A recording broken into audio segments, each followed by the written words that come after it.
it's the second of the two for you lot. Okay, and take a big breath. Just sort out my computer. So lovely to see some new people here today. You're probably wondering how on earth you ended up here and what you're doing and why. And so this is a kind of an adjunct to my class. And the first thing I have to do, Becky, is disappoint you, because there's not going to be much physical exercise going on here. This is the sort of self-healing meditation, relaxing bit of the class, rather than the actual physical exercise bit. So it's a kind of listen in rather than actual do something until we do our meditation session and healing bit towards the end. So that's the kind of the idea, is that on Tuesdays and Thursdays I do the exercise classes, which are Qigong exercise classes. And then on the Wednesday I do talking. Yeah, that might be better. Find yourself somewhere comfortable to sit. And so on a Wednesday I tend to do talking, and then I tend to teach you some sort of techniques that we've been working with over the last year or so. And they all come from the same school of Zhineng Qigong, and it's much more about direct self-healing than it is about physical exercises. And so I don't know if any of you guys, probably Colin and Penny, you may have seen the call yesterday that was with the teachers Lu and Ling from China. And teacher Lu was basically saying, modern life and all the things we do in our lives create these prisons for ourselves, prisons for our kind of, health, as it were. And that one of the great tools to help you break out of prison is Qigong. So Qigong becomes this great tool to help you to kind of like find a way through your physical maze, as it were, and to get out the other side of that. But actually, there are plenty of other tools embedded in Qigong, designed by the founder of this particular system, Dr. Pang, which help you break out of the sort of the emotional and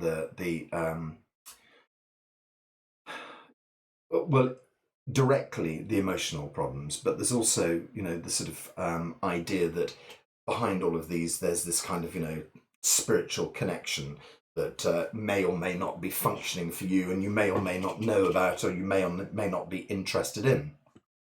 And that's what the Wednesday morning class does. It gives you a bit more of an idea about that kind of side of things. And anybody who's been here for a while, which there are quite a few of you, will attest to the fact that I'm afraid it's a bit of a scramble and a ramble, and this morning I'm feeling unbelievably happy and very excitable, so who knows where this will go today. So please forgive my rambling and craziness, but the bottom line is, in fact, if you've not been here before, I can shortcut the whole thing and you can switch off. The bottom line is Qigong is really good for you.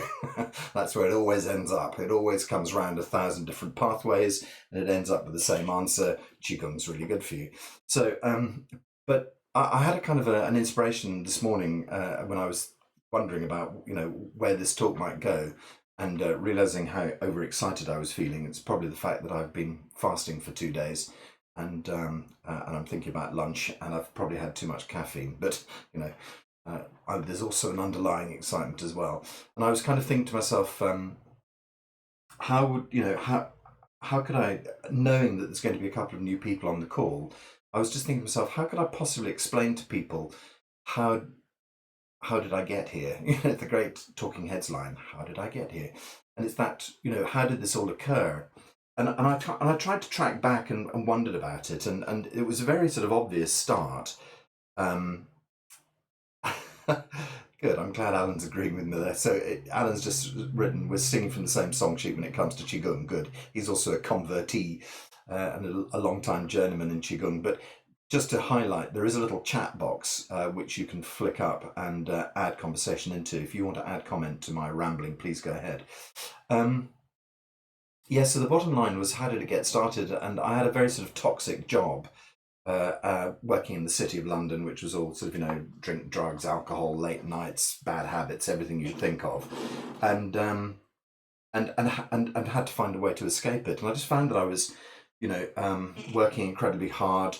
My wife then was a very sort of spiritual person, and she said, what about trying yoga? So we did 2 years of yoga, and I quite enjoyed it. But as I always quip, in the 1980s, being the only bloke amongst 30 sort of lycra-clad ladies, you'd have thought it was brilliant. But actually, men don't fold up in the same way as women, and I was like a sort of gnarled tree stump in the back of the class with all these sort of beautiful ladies, and so it kind of became this sort of nah, not for me sort of thing. And plus the fact I hurt myself a couple of times, and I wasn't really feeling like I was making great headway. So after that, I went looking near the city of London, and I found Tai Chi. And I've studied three different Tai Chi forms, and I've really enjoyed them all. But I find it very odd because somehow, well, in hindsight, I find it odd because the teachers always used to refer to this thing called Qigong, but they used to say it's a series of warm up exercises. And it was totally relegated to just doing warm ups. So Tai Chi teachers tend to be a bit cheeky that way because they're missing the point that, Qigong is 2, 3, 5,000 years old. Tai Chi is about 500 years old and comes directly from Qigong. So just to call them warm up exercises is a bit of a cheek. So I always take Tai Chi teachers to task. And who knows, there may be some of them on this call right now. If so, I'm not apologizing.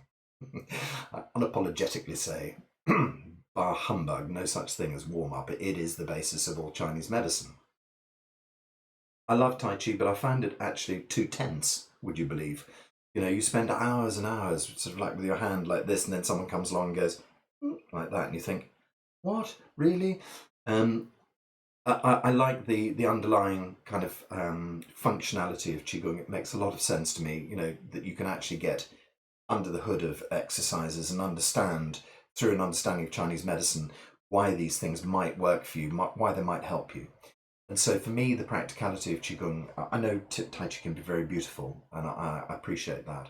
The practicality of Qigong made a lot more sense to me. And funnily enough, when I went back to yoga a couple of years later, the yoga teacher was a friend of ours, and I went back there, and she said, like, do child's pose. And I did child's pose, and I could get my bum all the way down onto my heels. And she said, what have you been doing? You could never do that. And so it was nice to have feedback, that yoga hadn't been my path and that Qigong was definitely my path. That was the kind of looking for a tool to take away the stress of working in the city, and boy, there was a lot of stress there. But what was required was something beyond that. I got to the stage where I was feeling that, I had been on this journey to look after myself, but I hadn't really understood why I might be bothered. What would I do? And at that stage, just to give you a background, I was brought up as a Catholic, but not in any particularly Catholic-y way. It was a nominal thing. And my grandma was a devout Catholic, but my mum was just carried along. And so she did her duty and occasionally took us to church and things like that, but it wasn't really pushed. And my father was, if anything, agnostic, I think. He didn't really believe. He was much more of a thinker and science and things like that, literature and art. And so for him, he'd been through the war, and for him, God was a complete anathema. He'd seen, things that, anyway, so you get the idea. And so, yeah, somehow that part, the religious part, never really took hold. And so in my adulthood in the city, I was feeling a bit kind of lost about sort of the emptiness of it all. Just this kind of money making, temple to Mammon. That I'd had great fun. I really enjoyed it, but there was something missing, a huge missing slice of my life. And I was lucky to be married to someone who was very sort of spiritual, as I said. And so at that stage, that was when my father died. And that hit me like a steam train. I think that was probably the worst year of my life. I was literally unable to deal with the grief of that. I still kept working, and I still kept functioning, and I still kept drinking, an awful lot, just to kind of forget about the pain, and was just looking for some, way out of what felt like an impossible situation, and with no apparent, possible exit strategy, as it were. And it was about that time that my wife said to me, why don't you go and see this guy I know who's a medium? And a lot of you guys have heard me tell this story before, but the new guys. And I sort of said, well, I don't really believe in, mediums and, standard Catholic kind of idea. When you're dead, go to heaven if you're lucky. And so I sort of said, well, I don't really see the point, to be honest. And she said, well, have you got anything to lose? And I sort of thought about that and thought, no, nothing to lose at all. And so, expecting to go to somewhere, where there was a velvet covered table with a crystal ball and large velvet drapes and things like that. I went to see this guy in Hammersmith, whose name's escaped me. He's a really fabulous guy. I can't recommend him to you now because now he lives in Thailand, I think. But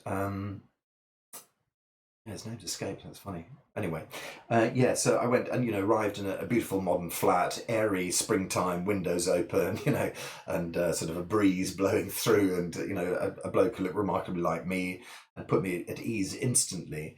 Peter Close, that was his name, and Peter, just said to me, "Give me something personal." So I think I gave him my ring. It was the only sort of personal thing I ever had on me, And so he held it and he said, "Yep, here we go. I'm speaking to your dad." Like, whoa, And just to add a little add on to this story, I had wanted to start up a business with my best friend. It was at the same time as the sock shop was opening and tie rack was opening, and all these kind of what they call sort of vertical, marketing kind of strategies where you sell one thing and you do it really well. And we'd come up with the idea that what we wanted to sell on the way home to commuters in London was pasta, freshly made pasta, pasta sauces, soups, Covent Garden, basically, before Covent Garden started. It would have been a great idea. We would have been the ones who, you wouldn't be going to Marks and Spencer's on the way home from British Rail, to pick up your stuff. It would have been me. I was, because also, just blow my own trumpet here, I'm a fantastic soup chef. So that was the idea was, we had lots of good recipes, we were going to make soup. And so I wanted to start with a friend of mine. And the person I would have asked would have been my father. I would have said to him, "Dad, do you think it's a good idea?" And got feedback from him. But he was no longer there. And so I decided to go to Peter and ask him these questions because apparently you could do that. So I went to Peter and I said to him, look, I really, first thing my wife had said to me was, make sure you convince yourself you're talking to your dad and it's not just some fake. I sort of said, okay. So this bloke set off and he started saying, "Yeah, I'm talking to your dad. Gosh, his teeth are all a bit wobbly, aren't they? Tick number one, And then he said, "Why is he showing me? He's very well dressed, isn't he? He's showing me this sort of thick black hair." My dad was ever so proud that he'd never gone bald. Everybody, all of his peers were bald, and he had this very sort of thick black hair. And I know when I sort of start to talk about my dad, it makes him sound a bit like a peacock, but that couldn't be further from the truth. He used to always, when we went out, in the 1970s, we were talking about, he'd always wear a smart suit, houndstooth check, open shirt, cravat, as people used to do, and what are they called, hush puppy suede shoes. And while we're sitting there, this guy, Peter Close, is saying, "Why is he showing me his cravat? He's got a cravat on, all this sort of stuff." And I'm thinking, there's no way on earth, this is before the internet even existed, there's no way on earth that he could possibly know any of these things about my dad. And the real clincher was, he then said, "Why is your dad showing me the Times and the Guardian crossword completed?" And I sort of said, "Well, that's because my dad did the Times and Guardian crossword every day of his adult life and normally managed to finish it." So I just chilled down my spine when I think about it. But that was it, that was a real clincher for me. I'm thinking, how can this bloke in Hammersmith have any of these details about my father? So I thought, right, okay, well, I'm going to ask him. I said, "Peter, that's great. Let's just have, please just ask my dad these questions." And I got this answer back about the business, which just hit me like a baseball bat. My dad just said, "Never go into business with your friends, especially not," and I won't say the bloke's name, especially not him, and because he's literally your best friend, and if everything goes wrong, you do not want to lose him as a friend, and it's not the right time for business. And surely, sure enough, having had this extraordinary information and other lovely information as well about my children and things like that, out of the blue, about a year later, we had one of the huge financial crashes where, I basically lost everything and my house went into negative equity and all of these chains of shops shut down, So thank God for that. Thank Dad for that.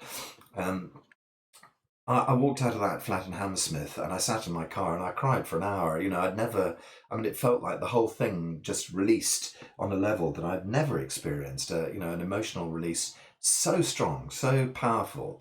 And just this kind of understanding that there was more to life than death. I mean, it was incredibly powerful for me.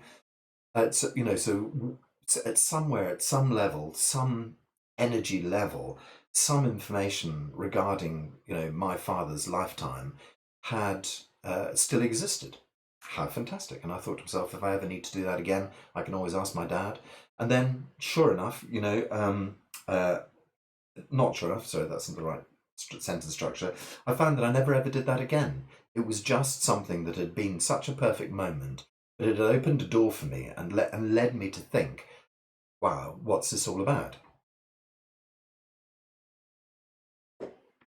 And so, in other news, um, I've often mentioned to you guys that I was adopted when I was about 14 days old, and the circumstances of my birth, my birth mother, and so forth.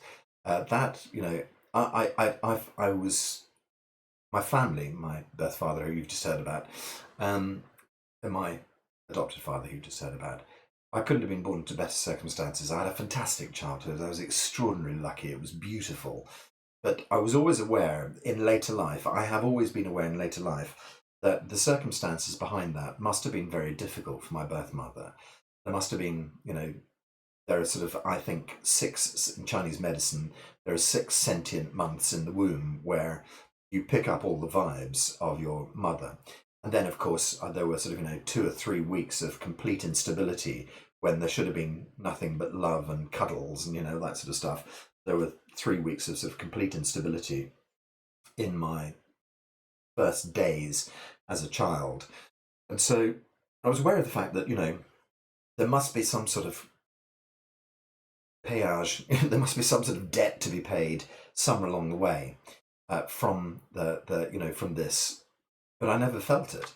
So I went on plenty of weird kind of weekends where I would go shamanic trance dancing and sweat lodges and you name it, all sorts of weird stuff. Yeah, I have gone down plenty of roads. Doing Reiki level 1, 2, and 3, and feeling that I'd been initiated by a Buddhist monk, and when I turned around, there was nobody there. All sorts of weird sort of stories that I could relate at other dates.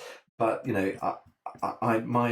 as my understanding of qigong grew, I realised that there are things that form your life as you go along, and that those things can be exceptionally potent, and they also need not be things that you even know about. Um, they might be so deeply kind of uh, ingrained is not the right word, but it's such a deep layer that you're not even aware of them. And so that was for me certainly the case. And I did actually decide to dig up some of those, dig up that particular skeleton. And I tried on very different, various different ways, because my understanding from having studied medical qigong was that if you just keep doing your qigong again and again, the emotions will slowly release as you go through life, and then all of those things that have any weight will no longer have any weight. Well, yeah, I mean that is basically what they talk about as the path to enlightenment. But I felt like I could hurry that along. Unfortunately, how's that working? But anyway, yeah. So it is part of the parcel of sort of pulling out the stitches. That doesn't sound like a good image. Anyway, you kind of know what I mean. Undoing the knots, probably better. And so at one stage I went to see a lovely friend of mine called Hazel, who's a hypnotherapist, a past life regression therapist, life between life therapist, lots of stuff to dig into there. And I just happened to say to Hazel, I fancy being a tourist in my past life. She went, what? I sort of said, well, I believe there are past lives. I'd quite like to be a tourist, see what it was all about. Yeah, little did I know. And that little regression therapy had extraordinary times, had extraordinary impact on me, because it took me back into the days in my cot as a newly born baby. And I felt the pain and the loss and the emptiness and the coldness of being in a a hospital ward in the 1960s, all on your own. No sort of harm of any sort, but sort of no love either, just a sort of, occasional friendly look and a bottle of milk.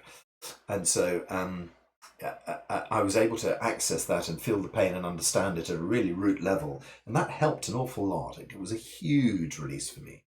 And so there was that. But there's also aspects that I then looked into through this kind of regression therapy that I had that also let me understand quite a lot about my adopted parents as well.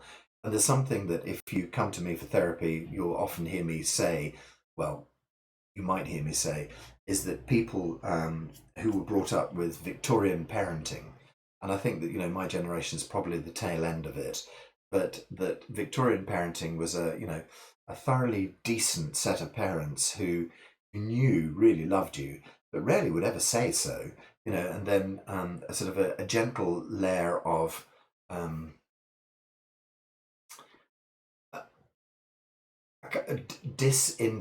disconnected sort of corralling. Okay, the idea that you were sort of my childhood was free range. My parents didn't play with me. That was like, what, why would you play with children? There's plenty of outdoors. Go outdoors, go and do your thing. As I said, I was very lucky. I had a really charmed childhood, beautiful places to live and lovely countryside and things like that, but very little interaction with my parents. That was just the way it was. You were brought up by your siblings. We all played together, and I was lucky that my cousin, same age as me, also lived in the same place. So we had this kind of like idyllic childhood where the two of us just kind of adventured, and so yeah, we had a very outdoorsy time, but we didn't have much parental interaction as such. I remember my dad saying, if you'd hurt yourself, I'd sort of bang myself and say, oh, I'd start to cry. And my dad would say, in a joking way, polite and funny, he would sort of say, now look, if you're going to die, just die quietly. It was that kind of like, just get on with it sort of thing. There wasn't the same sort of level of parenting going on that there is these days. And no disrespect to you if you are doing parenting. But there was a high level of interaction. What's that word? You can make it up. Between parents, there wasn't the same level of interaction between parents and children. And so I was in this lovely situation where I ran free range and I had a wonderful time. But somehow there was this layer of Victorian parenting, which I refer to, which to some extent, or lesser extent, depending on who you are and how it was for you, that it affected you as well. And I was able to kind of work through that. It's not going to Victorian parenting today, but there's this idea that it has some sort of weight on you. And going back to Teacher Lou from yesterday saying, all of these parts of life create prisons for you. And so something I've been reading a lot recently has been this guy called Jed McKenna. You've heard me raving on about him on previous calls. And Jed McKenna is a real nihilist, whatever that word might be.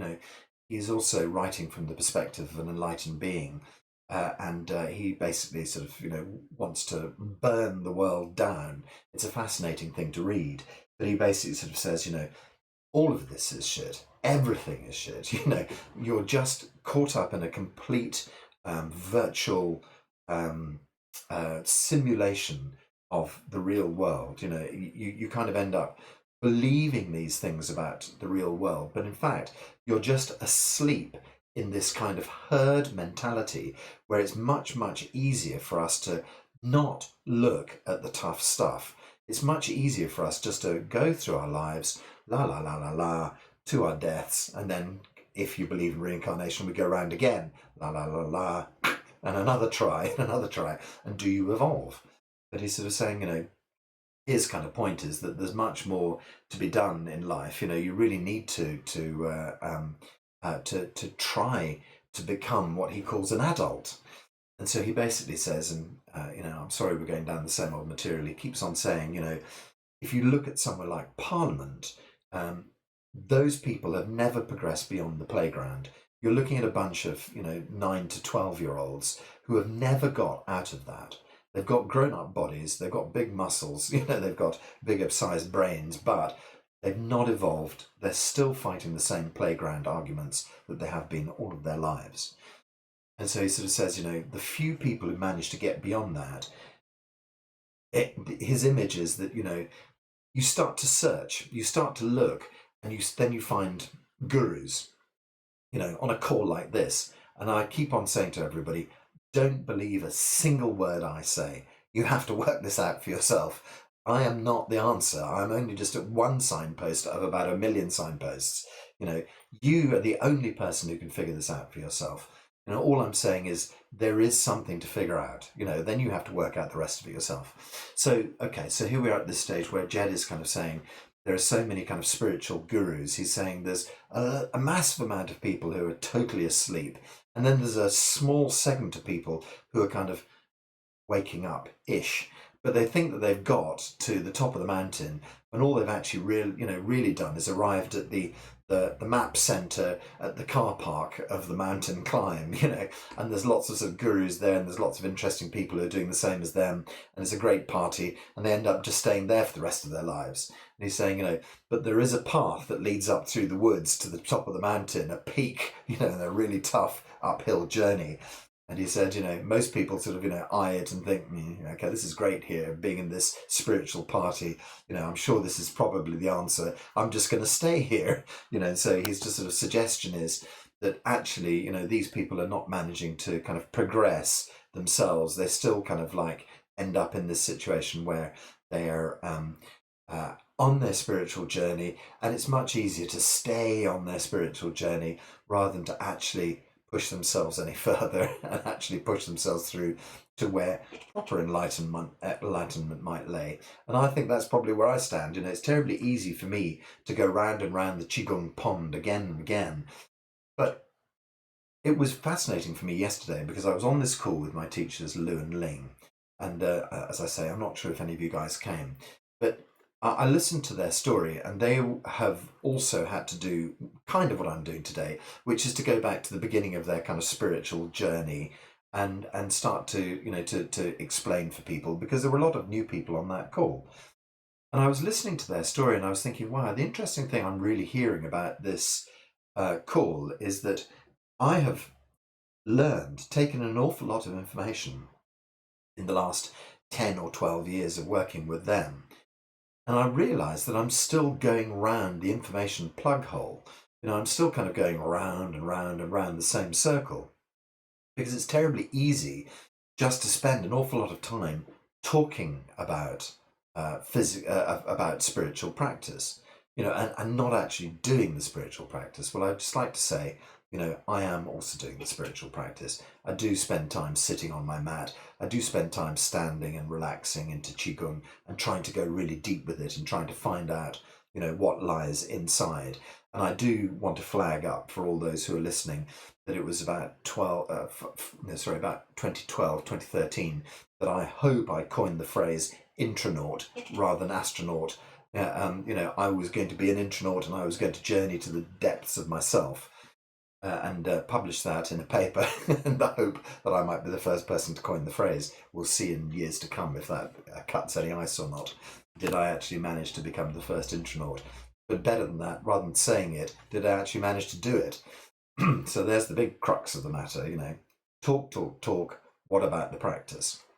And so yesterday's chat with Lu and Ling, it was really interesting then listening to them saying, you make all these prisons in life for yourself, but how are you going to break out? And for them saying, the prison, one of the key prisons is the physicality of your body. Using Qigong is a fantastic tool to find a way to break out of the physicality of it. Because if you concentrate hard enough and you work long enough with your Qigong, you will solve all of your problems.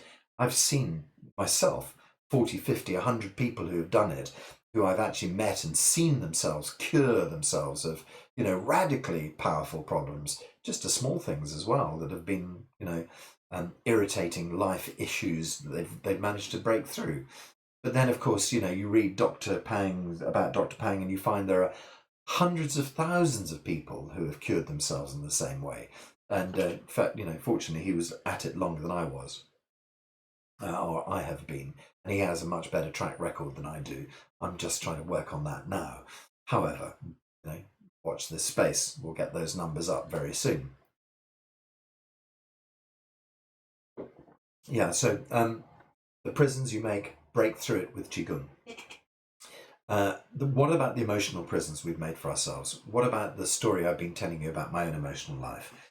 I used regression therapy to help me look at the circumstances of my birth to see if I could escape those. The whole sort of thing I was mentioning about Victorian parenting, I think that the Qigong really has worked its way through that. I really feel that, my Victorian parenting has been softened and broken through by my understanding of myself. And, it is really this idea that we always end up blaming our parents. Well, the sad thing about it is that we don't really have anybody else to blame who is so directly responsible for our lives. Yeah, you can blame your brothers and sisters if they were, terrible to you. That's fair enough. But, the people who brought you here, it's easiest to circle on them and sort of say, you are the problems. But actually, the truth of the matter is that, or I say the truth of the matter is, my belief and understanding is that each of us comes to this 3D simulation with a purpose, with a path. And sometimes you hear it written about in Western kind of spirituality as something they call your. Oh, you're probably shouting it out, and you know it. It's like that, when you know the answer on TV and the person can't get it.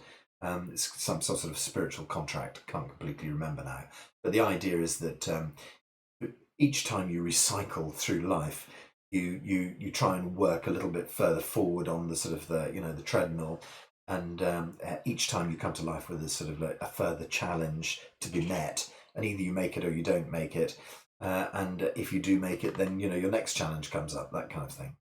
And so, if you believe in that, it's called a spiritual contract. Sounds very official.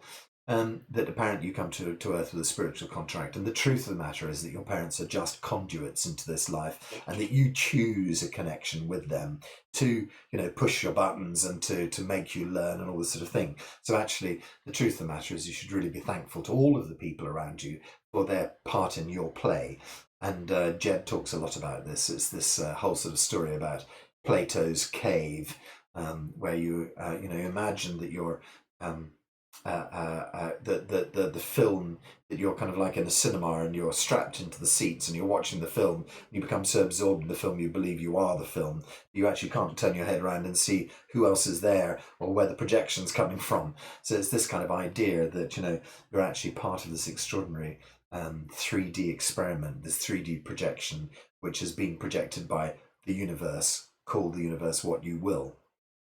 All that there is, the all-seeing eye, God, whatever, put your own name to it, but that you're part of this experiment and that you have chosen your own path. So there's no real point about, sort of hammering your parents. They're just part of your game. They're just more of the sort of, the structure that you actually asked to be there. So you might as well let them off the hook as well. And then that comes around to realizing that the only person you can control is you. There's nothing else you can control in this world. I could as sooner control any of you guys as I could make the moon turn in the opposite direction. It's not possible. I don't have that. The only thing I can control is me. And Qigong gives me a tool to control my physicality. And then what we're about to do, we'll finally get there, people. What we're about to do gives you tools to sort of help you with your emotions, to work through those aspects of it. And I think the bottom line to it is on the talk about kind of spirituality and enlightenment. It's there. Everybody can do it. Anybody can do it. But the one thing to know about it is that don't get stuck. Don't get stuck on Qigong, for heaven's sakes. Don't think that that's the final answer, that that's the destination. It's absolutely not. Don't think any of the tools that we play with on a Wednesday are the answer. They're absolutely not. Find your own bloody tools. That's the answer. Find it, because, I'm not saying that there's only one Zhineng Qigong there's only one, Qigong in the entire world. There's also 10,000 masters out there who will teach you other stuff. There's 10,000 gurus in India who will teach you other amazing things. But just realize that every single one of us is a trickster, a shaman, an outright bloody liar, and that the only person who will ever find out the truth is you. And so, with all due respect, if you've been trapped by religion, sorry. If you've been trapped by science, sorry. All of it, absolute nonsense. Only you can ever find the answer to this. And if you don't fancy it, that's great. Who says you have to? There's no rules here at all. There's nobody sitting there going, well, no. And then, this is the great sort of thing that sort of most religions have, is some sort of tick box marking system. Did you fulfill all of our questions? If you haven't, I'm afraid, back to go, or down there, or whatever. Oh God, sorry, bang my microphone. Or down there, or whatever the sort of story is that the particular religion decides to, sort of put on you. Have you passed go? If not, it's back round to go to jail. Yeah, so there is only one truth, and you are the only person who can find it, and I can point you in the right direction, and I can help you open the toolbox and see if there's some useful things in there that might help you. But the bottom line is, nobody but you. That might be the bad news, but it's also the really good news as well, because now you know where to look. So the answer has always been, what do I do? Who do I seek out? How do I find my way to the top of the mountain? Well, the answer is look inside. That's it. There's nothing more complicated than that. Listen to you. And there is a codicil. Get all the crap out of the way so that you get a clear picture. And so that's, again, what these emotional tools do. And so one of the tools that I often mention is the Maharishi Shivananda, possibly his tool. Anybody who's on this call, who's been on this call for the last couple of years, will laugh when I start quoting exactly where science reports came from. You'll notice I always say I think it came from MIT, because I never know, and then I always start quoting sort of Indian gurus, and it's always Maharishi Shivananda comes up. Whether it's him or not, who knows, but we'll use him as a place marker. You'll begin to see the patterns that I use quite regularly if you're listening to the Uber part of the conversation rather than the actual nonsense I'm spouting. So his exercise, which is asking yourself, who am I? And asking yourself repeatedly, who am I? Who am I? Who am I? Who am I? Yes, but who am I really? Yes, but who am I really? And so, I'm Jeremy, I'm a father, I'm a Qigong teacher, and then you start digging down, discarding bits that seem like nonsense, which in the end, all of it does, trying to find out who you really are. And then why am I here? Why am I actually here? Who am I? Why am I here? And you can do that over a period of months, years. You can do it in a journal every morning. Basically cutting yourself to shreds, disappearing yourself until all of the old structures, the things like, who am I? I'm my father's daughter, and then you kind of think, am I really? And then you sort of think, and cut that away, and you suddenly realize that, your parent never had that control over you, that your mother was never, you slice and slice and slice until you realize that you are just you. You are just this perfect true self. And none of the layers that have covered you over have any relevance at all. And as you dig your way through, you suddenly discover your beautiful true self. And that is where the real answers come from. That is the absolute truth. That's the real gold dust in all of this nonsense, is that deep inside there is a sliver of God. There is a slice of the universe that is indelibly you, that connects you to everything, that you were never ever disconnected from the source. You've always been one. Duality is a total and utter lie. There is only a singularity, which is you and God and the universe. You are God. And, it's about time you woke up and found out you're God, not somebody else. There's no filter system. There's no kind of pathway. There are no gates or stiles to be climbed over. You are it. You've always been it. You are God. Time to realize yourself as such, and realize that the power of the universe is at your hands. And the only reason that you might be in the situation you're in today, whatever that might be, is because of the piles of crap you've taken on that you genuinely believe are yours. They're not. They're just piles of crap. They're just exactly that. They're just the autumn leaves lying on top of your true self. Time to get the rake out and get rid of them.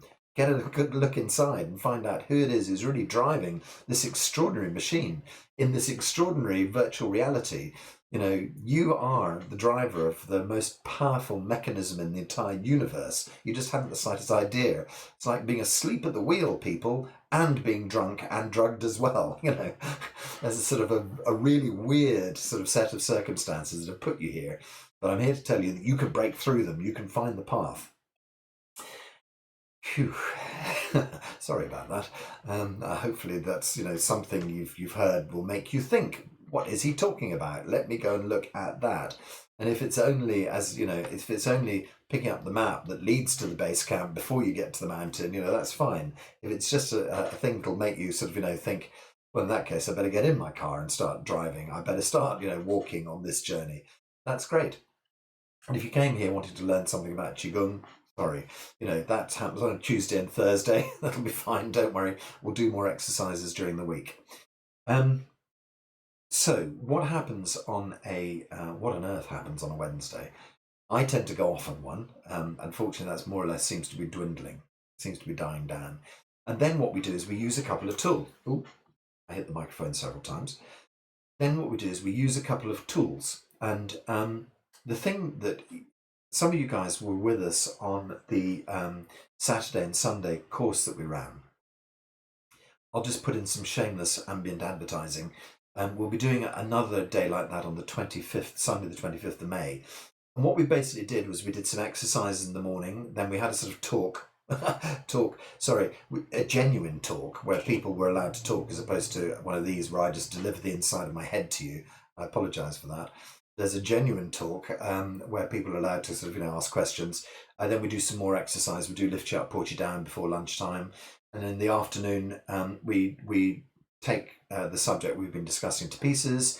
And then in the late afternoon, there's another exercise session. What we did in the late afternoon was an hour of La Qi, which was, I think, fundamental. It was really, really nice. If you haven't experienced La Qi, we're going to do that today. And then in the evening, we did a meditation session together.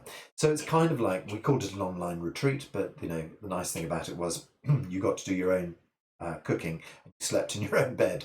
2 real pluses from the retreat circuit, if you've ever been on them. So the online retreat brought up this hour-long session of La Qi and the power of it. And so what we've decided to do Sunday 25th is to do a day very similar to that. But the focus for it is going to be talking about healing, because there was quite an interesting thing came up between my business colleague, my teaching colleague, John, and I, which was a dichotomy around the understanding of healing. And so we would like to work through with you guys your understanding of healing, the Qigong understanding of healing, things like that. So yeah, that's the idea for it, is to dig through that. But one of the things I found really powerful was the fact that the online healing session, to me, felt incredibly amped up. And if you're on the call last week, we were talking about Qi field theory, or over the last couple of weeks, we were talking about Qi field theory, and just how oddly powerful it is, even through Zoom, for us to be in a group setting together. That really genuinely feels that there is some astonishing connection that really works, even across Zoom. And for me, doing that weekend, doing the meditation session together, I felt the power of this total connectivity, this real Qi field theory. It was palpable. And so hopefully you'll feel that here today as well, that we'll feel the same kind of power of being together as a group. And as I was mentioning last week, what that really is coherence. That our minds in training and connecting, but also our hearts. Connecting on a deep heart level to each other. And it just amps up the kind of your own personal power. So, oh, lovely. Thank you, Penny. Penny's just put up in the chat box. She felt the power of it. She thought the retreat was really powerful as well. Thank you. I got that. And for me, it's all very well to talk about Qi field theory. and I feel it in my class on a regular basis. I feel the power of us being together as a group. But it was even more important for me to have the online experience and realize how much, how deep the theory really does go, how well it really does work. That you do not have to be sitting beside someone to be able to connect to them. And if we step back and I talk about that sliver of the universe that's deeply embedded inside your true self, you as the universe expressed here in this three-dimensional game we love to play, that is it. If we are all part of the source and there really is no disconnection, then of course chi field theory works. It's absolutely blindingly obvious. But it's nice to experience it. Okay, so let's do something powerful ourselves. Let's work on, we've been doing recently tones to vibrate the body, to get the kind of the chi moving inside the body. But again, I think we've kind of got to the end of that. And I think that now, today, what we might do is just concentrate on that chi. It is probably the most simple and probably the most powerful tool in my Qigong toolbox. Dr. Pang used it in the Medicine's Hospital, and I was privileged enough to go to Xi'an in 2018, see them using it there. And so, if you guys haven't heard me talking about my Xi'an experience, I'll just a minute or two to tell you that while I was there, I interviewed 40 people who had all had things, and the thing I always quip about is that about 20 of the people I interviewed there, it was all done in Chinese, and I just had people. Very nice, Alan. Lovely. So Alan has said, it's the experience that gives the power of knowing. He's absolutely right. So a couple of weeks ago, Alan's also making reference to something that I was saying, that I was trying to explain to someone faith and belief and the power that it had. And then Ben, who's also one of the teachers who went through the Three Monkeys School, just said, I think the word you're looking for is knowing. Deeply knowing inside that you'll be all right. Deeply knowing beyond faith, beyond belief, beyond mind, is knowing that you will heal yourself. And that was really powerful. And that's it. And that's that visceral experience of the chi field has led me, and my other experiences has led me through qigong and meditation, things like that, to know at the deepest level these tools genuinely work, and that's why I continue to teach them. If I thought there was any falsehood in the stuff that I was doing, and that, a little aside, if you've ever been in these calls, you'll know there are a lot of side loops that go on. I'll try and get back to the point in a minute.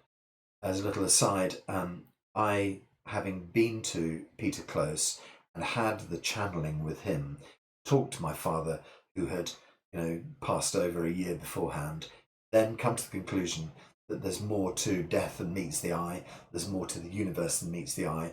I then trained, and I alluded to the fact that I'd been on quite a lot of weird courses.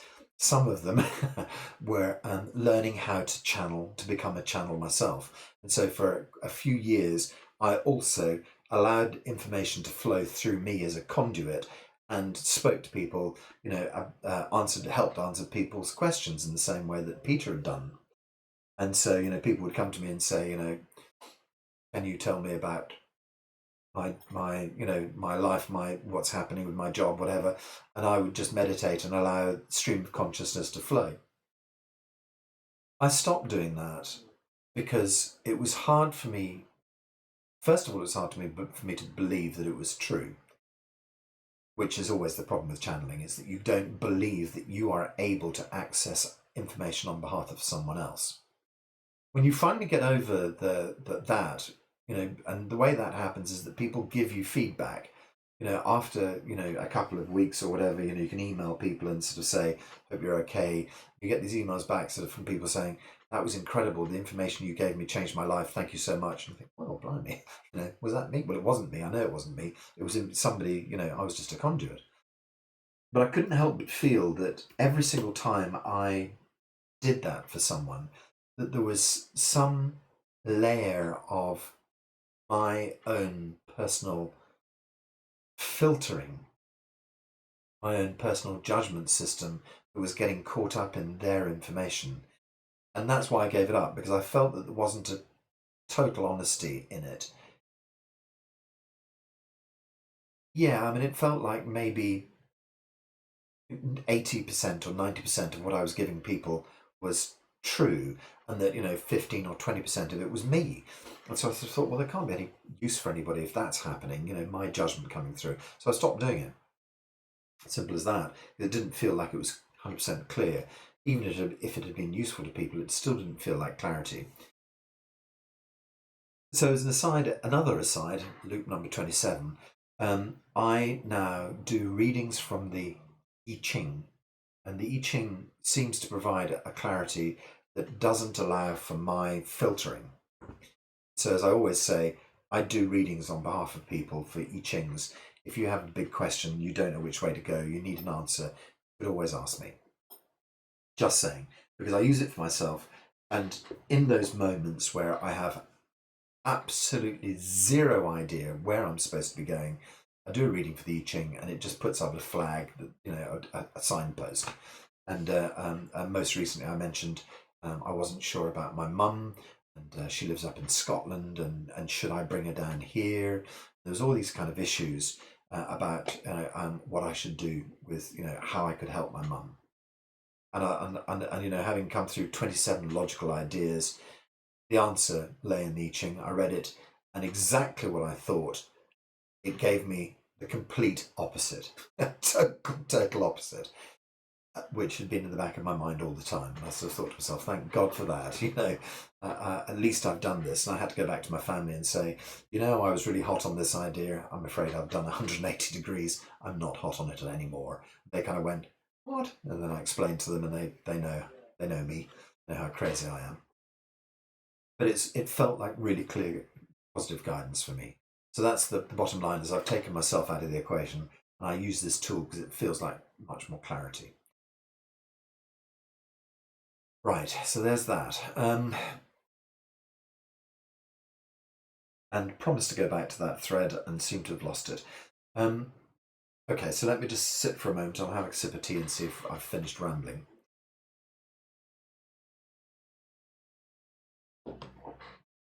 Yeah. Okay.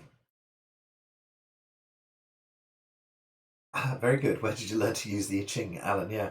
Interestingly enough, Alan, I'll send you through an email. How funny! Last night I received an email from a wonderful guy who I've been on his email list for many, many years, and his name will come back. His wife is called Sheila. I'll get his name in a second. He wrote a fantastic book that I found back in the 1980s.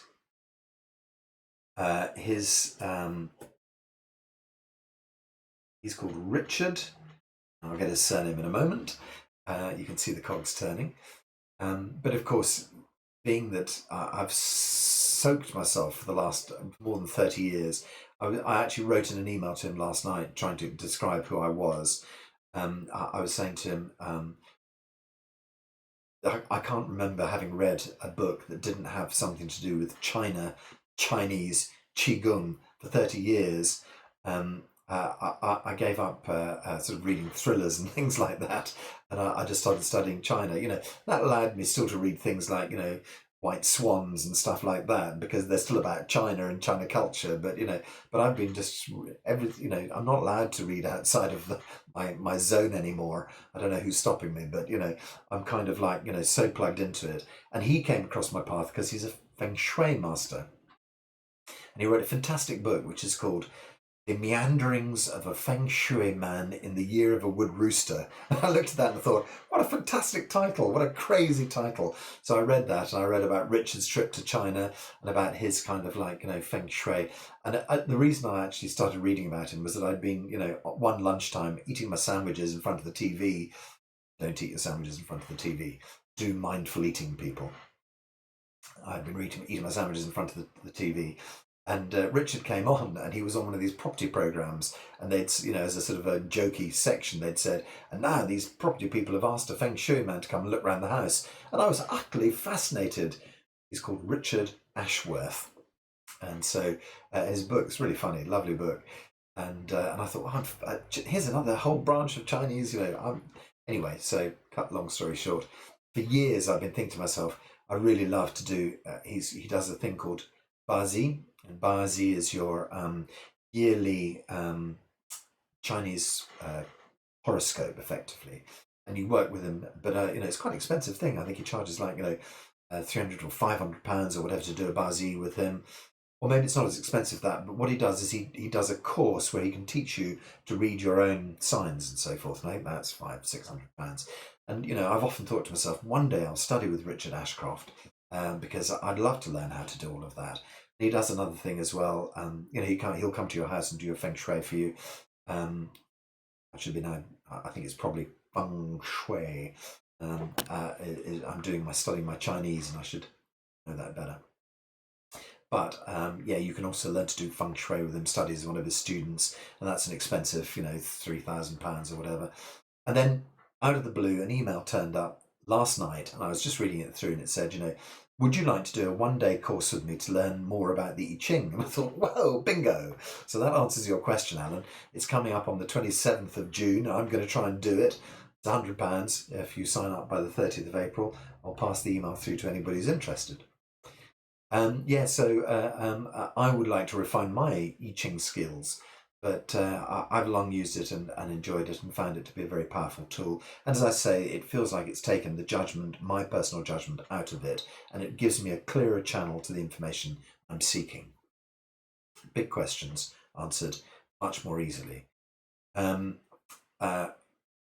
Okay, so we're just going to finish this conversation with Alan. He says he's come across a guy called Erwan Lemoyne, who swears to I Ching. Yeah, people do full moon meditations with the hexagrams generated for the year using the I Ching. Okay, so that's the reason why you do your Baji, is that you have this yearly package where you can then use it on a monthly basis to kind of. And I know that when I was sort of reading Richard's emails, one of the things that came up for me was something like, and it forced me to change my office, forced me to change my sofa. Would you believe? Who knows how that might have happened, but the fact was that the sofa bed I had in my office here beforehand, my daughter used to sleep on, didn't fit with my desk in the particular direction. And then I got this email from Richard that said, your desk should be facing this direction. And I was thinking, wow, so that was it. I had to then change my desk, change a new sofa bed that fitted so I could move my whole office around. That was, the power of what he's suggesting. So, I like the idea of various little symbols and signs and things in your life that can just help things to flow a little bit more, because I genuinely believe in the flow of chi. I feel it in my body on a daily basis. Why shouldn't the earth be flowing in exactly the same way? So yes, I've got an email to pass on to anybody who's interested. Please email me after the chat. And as I always say, if you end up with a billion questions, please email those to me as well, because they can easily be fodder for next week. We can easily use those to spin off for next week's conversation. Lachi, let's just do it. Let me stop talking. Sorry. Okay, yes, I was telling you about Lachi. So it hasn't finished yet. I was telling you Lachi in Xi'an. I'd met these amazing people, and sometimes they were doing their Xi'an. In Xi'an, they were doing their meditation, their Lachi healing for 4 hours, 5 hours, 8 hours in a row, just sitting in deep meditative state, doing the healing visualizations called Lachi. You open your hands and you imagine problems dissolving. You draw your hands together. Feel fresh new energy entering into your body. The opening removes the blockages, removes the layers I've been talking about. The closing brings fantastic new chi to rebuild you, fantastic new parts of you into play. And so, I interviewed 40 people. 20 of them, unfortunately, turned around and said, yesterday I had gallstones, and today all my gallstones have gone. And when you've heard it 20 times, it's kind of really another gallstone story. Oh, bloody hell. But actually, clearly, my business partner John, has just kind of suffered with gallstones, and he's helped to cure himself. But, it's a fundamental thing in someone's life. If you've got gallstones, you know how unpleasant it is. Those people had just had this kind of instant moment where their gallstones were gone. and had endless scans to show me before and after. Here's my gallbladder before, here's my gallbladder after. But then I also met one of the teachers there who had um, gosh, endometriosis, and she'd had several different types of cancers, and she'd had maybe uterine and breast cancer, and she'd cured herself of all of these things. I met a wonderful teacher in Hainan who'd had breast cancer twice and had cured herself twice from Qigong.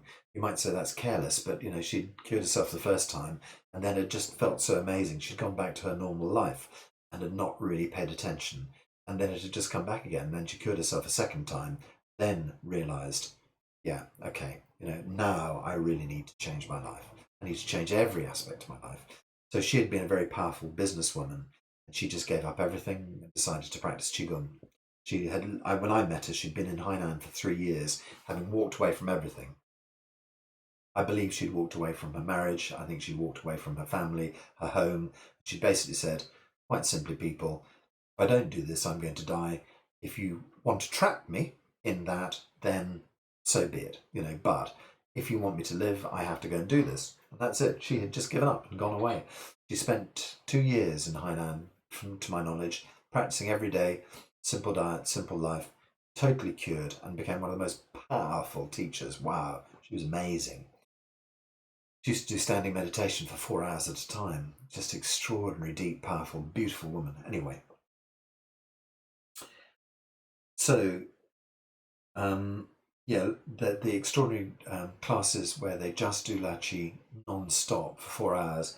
And I think, what I observed was people would do an hour, then they'd get up and they'd go for a pee, stay in a really deep Chi state, often have a pee or a cup of tea or something, and then sit back down and plug back into it.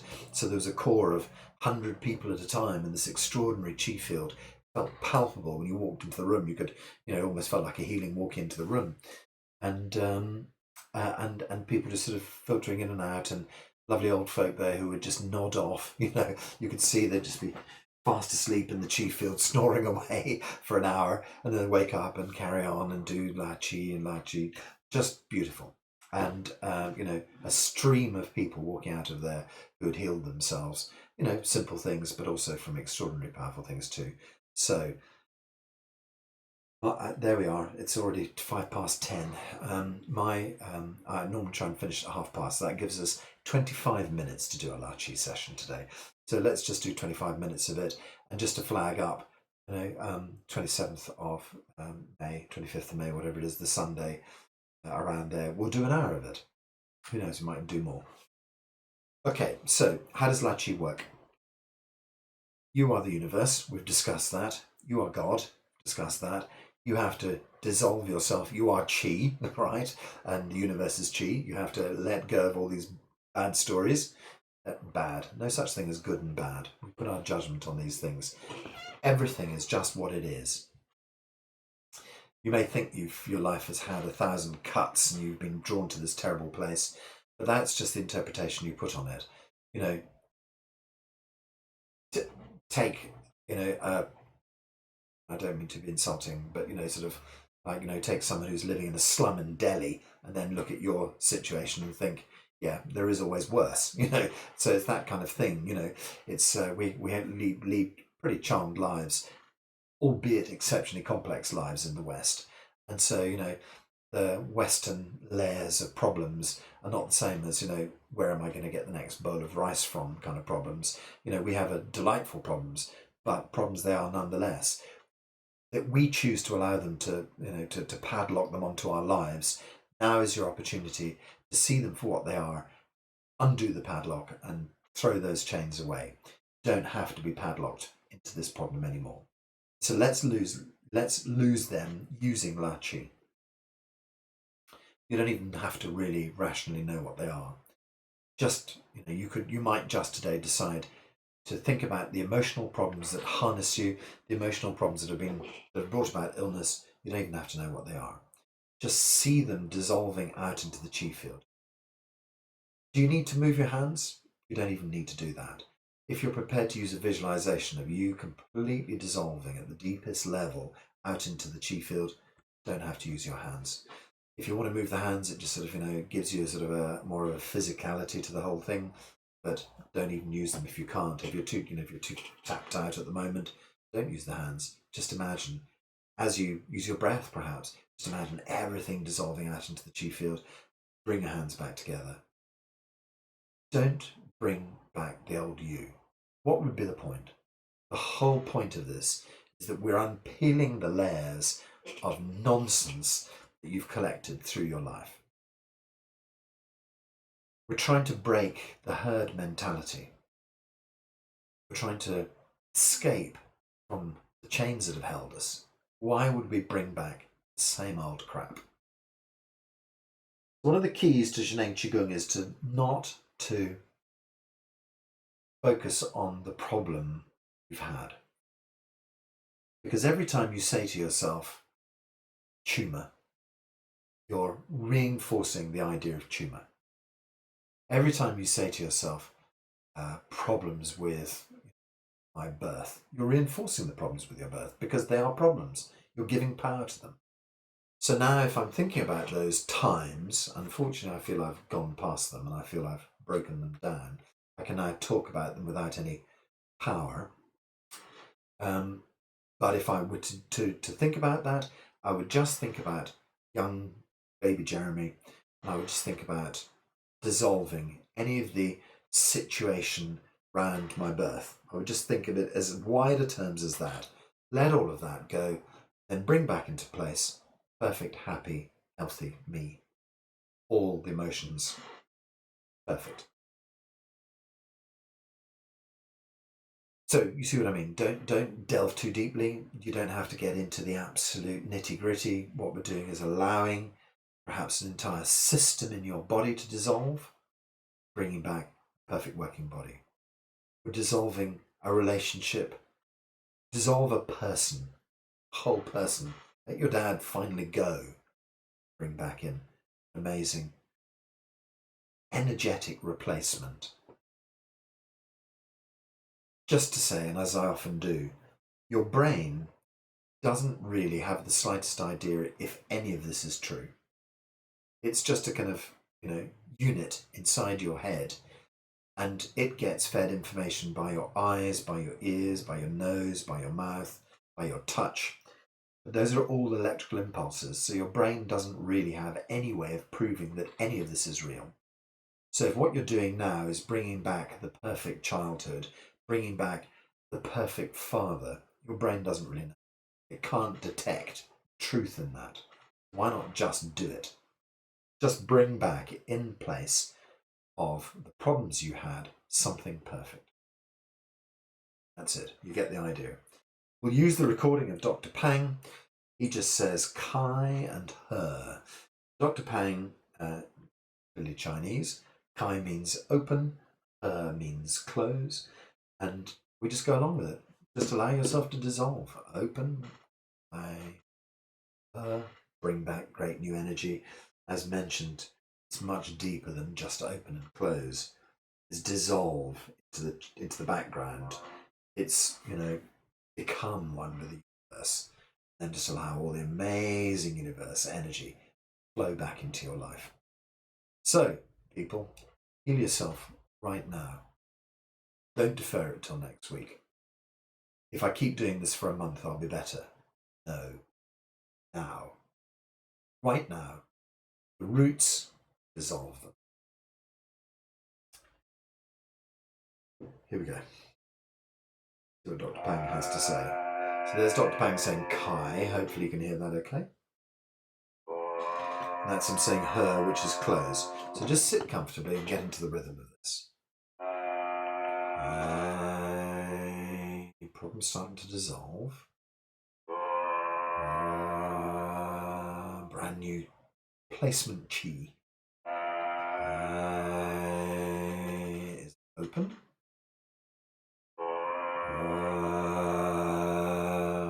It's closed or in. Let go. Great energy back to your body. Dissolve, dissolve, dissolve. perfect rebuild. You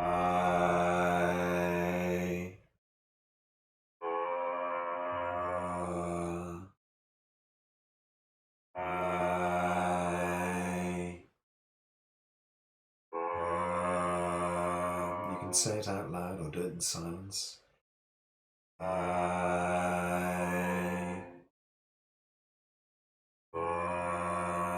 Just know that we're all connected. Open, open, open.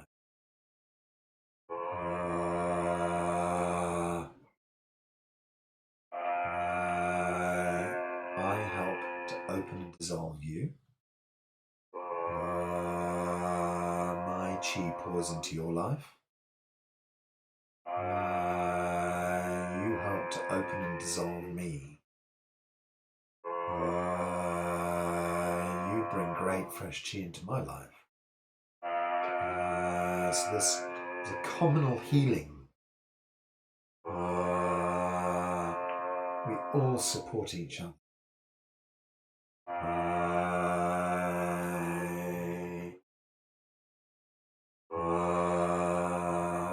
Those people in Xi'an support us.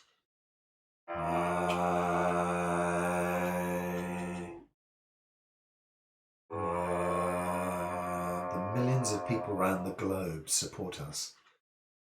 All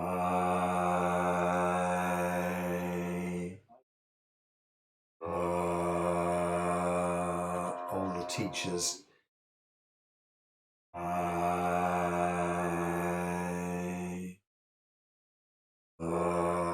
Even Dr. Pang is in the field supporting the Chi field.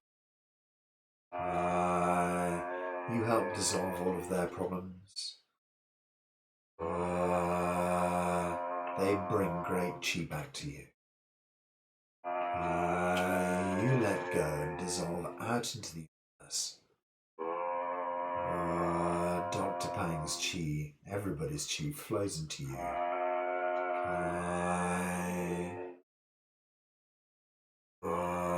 This amazing universal energy flows deep inside you.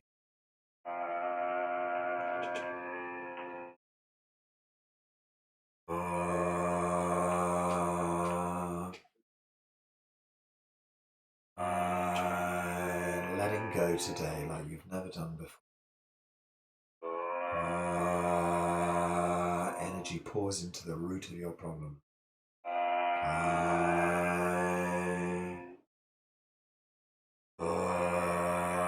Fresh new Chi rebuilds you.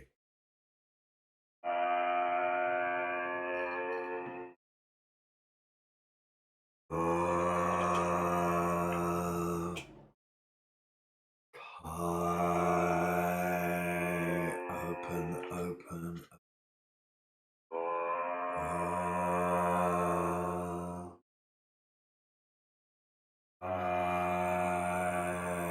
Let go, let go.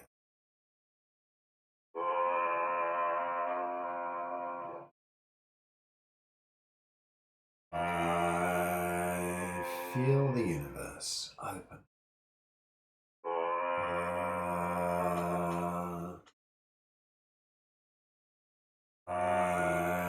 Ever expanding, creating space at a cellular level.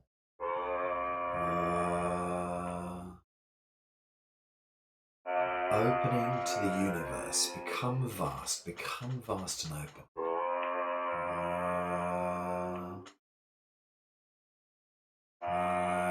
Feel space between every cell in your body.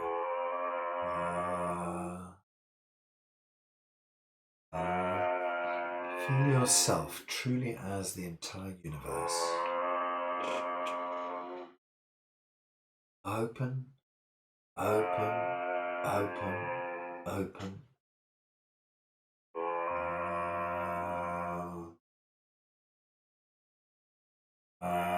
Each Kai expands us further out into the universe. Each her just allows Chi to flow in between the cells. Kai, feel yourself open, open, open. Chi penetrates deep into your matrix. truly a universal being.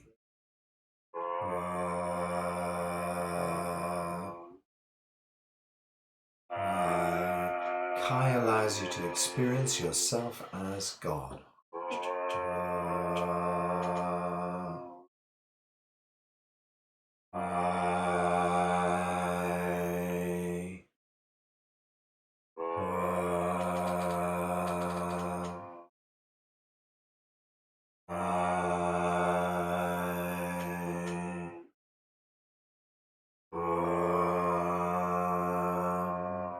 Let this Kai just keep you open for a moment. I'm just going to pause. Stay wide open with Kai has opened every cell in your body. Stay wide open. Imagine space in your body. Imagine space between every cell in your body. Imagine your experience of the universe. Feel yourself truly as God for this moment. Feel yourself open and united with everybody, everything. Feel open, open, open.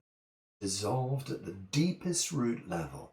Let go of everything at the deepest root level. Don't need to hold on to any of the old patterns. No longer the old you. Just open, open, open, open, open, open, open. Just imagine the majesty of the whole universe. You truly open, dissolve. See yourself at this vast, vast universal scale. This universal scale, your problems, minute, atomic level, releasing all the patterns used to hold this in place. The universal scale, dissolve the old story. The universal scale is as nothing.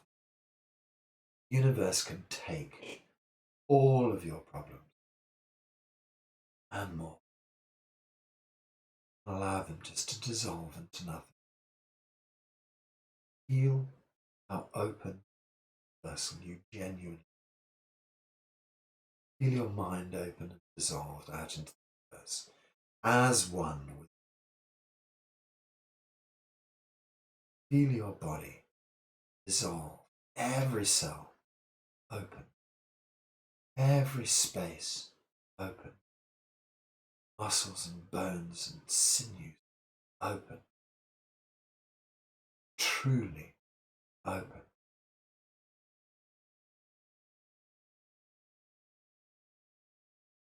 When you're as open as this, you can implant great new information deep into every cell. Begin to see through science that not even governed by our DNA now. DNA at best is just a jumbled set of instructions. It's much more the energetic, really form. There's a blueprint beyond your DNA, out in the universe. Access this universal blueprint of you. Allow it to pour into every cell of you. Feel every cell of you with the brand new information. Old story gone. New, not even new, original truth of you re-implanted into your cells at the deepest cellular level. Your cells now know the deepest emotional level. The body and mind now know what's required, how the changes will come about, how you can make this healing. Know. Deepest level of you. Know this is possible, starting right here, right now. Okay, so from this truly kind of universal being, we'll start to draw amazing energy back. Each time we say her, will penetrate the chi deep into the cells, penetrate this amazing universal energy back deep inside the body. So the Kai almost acts as a kind of like a universal source. The He pours it deep into you. Let's go back to doing our La Chi again. So He starts to draw the Chi into the cellular structure. The source of all this energy. We concentrate the energy from the universe inside. Feel the universe. Chi deep inside, deep inside.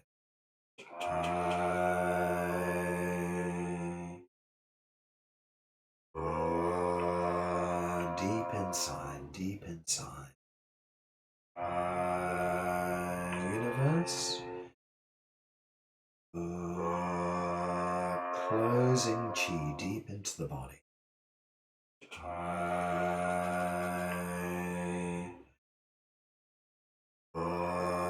New information penetrates every cell of you.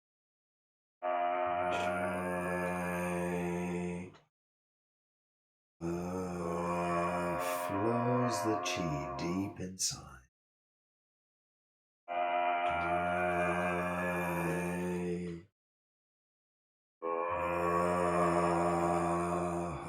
Deep inside, resonating with cells.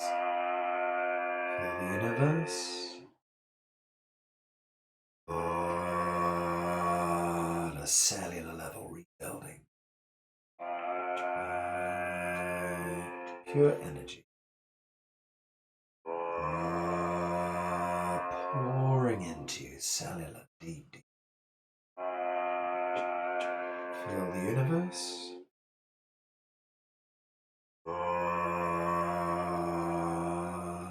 Chi in every cell.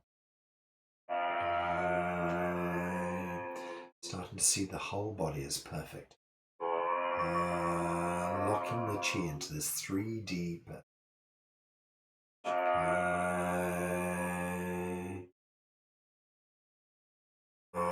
Focuses the energy deep inside, deep inside, deep inside. This perfect healing. Penetrating you, becoming you. Just knowing that you've achieved it.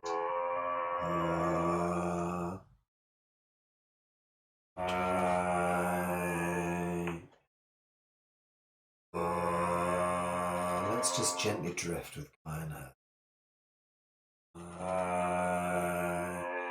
Feel this. Feel your brand new body. Feel the truth of you. Feel deep inside you. Healed. Just drift with Kai and Her for a few more minutes.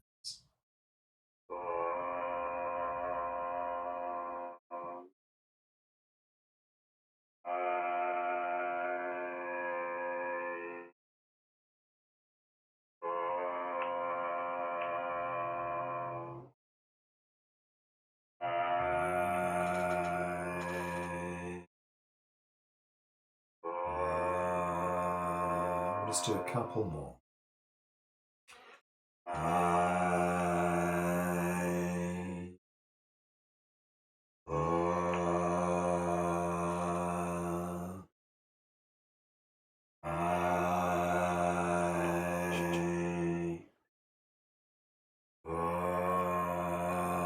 Just make the next two a little bit quieter, a little bit more inside.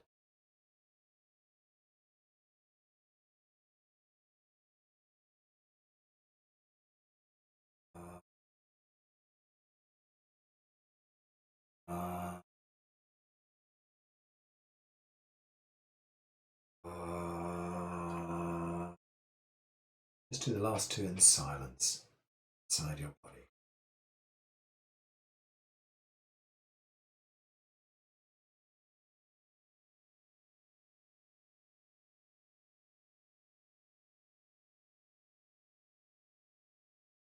Now, just sit.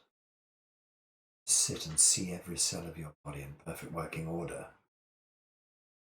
See the qi flowing freely through your body. No blockage. See the healing you've brought about on your body and mind. Also on your spirit as well. See this healing working at every level of you. Every level of you.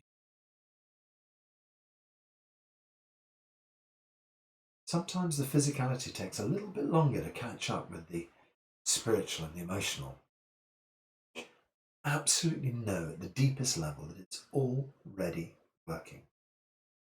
Things are already changing.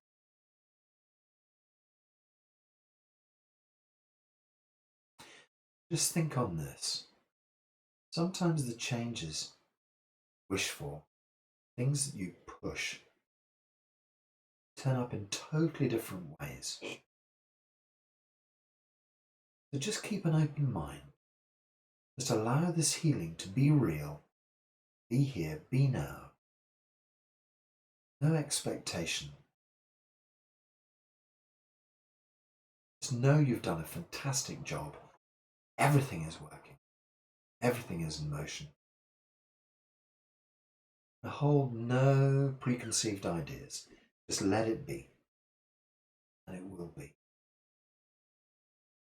So be it.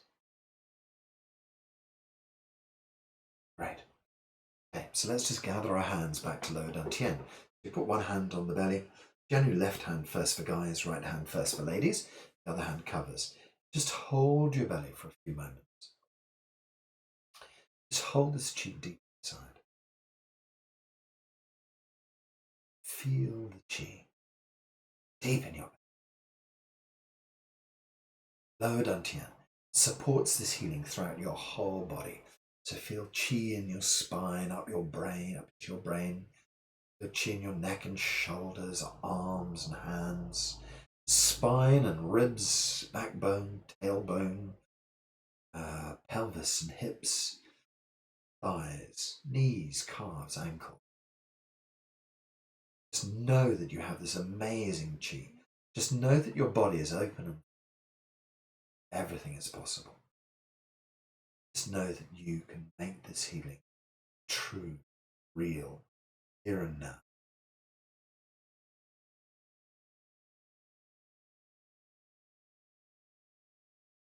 Right. So we're just going to rub some circles around the tummy. Just put 3 circles around your tummy. And then just head back in the opposite direction. 3 circles the other way.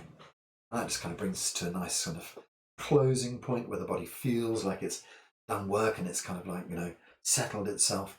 When you're ready, you can put a smile on your face, slowly open your eyes, give yourself a bit of a stretch. Yawn, stretch, whatever you need. Oh.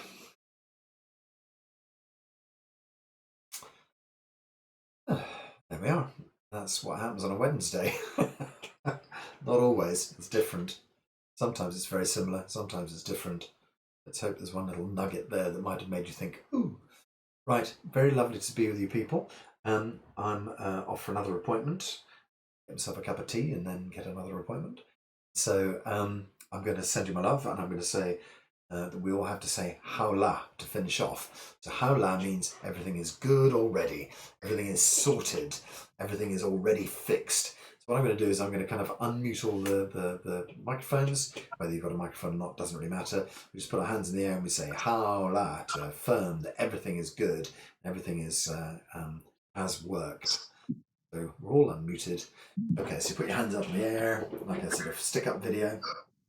Okay, so then we go 1, 2, Hao La. Great. 1, 2, Hao La. 1, 2, Hao La. I suspect I'm going to miss this when we get back to doing classes and everybody's coordinated. I rather like the chaos of Zoom Hao Las.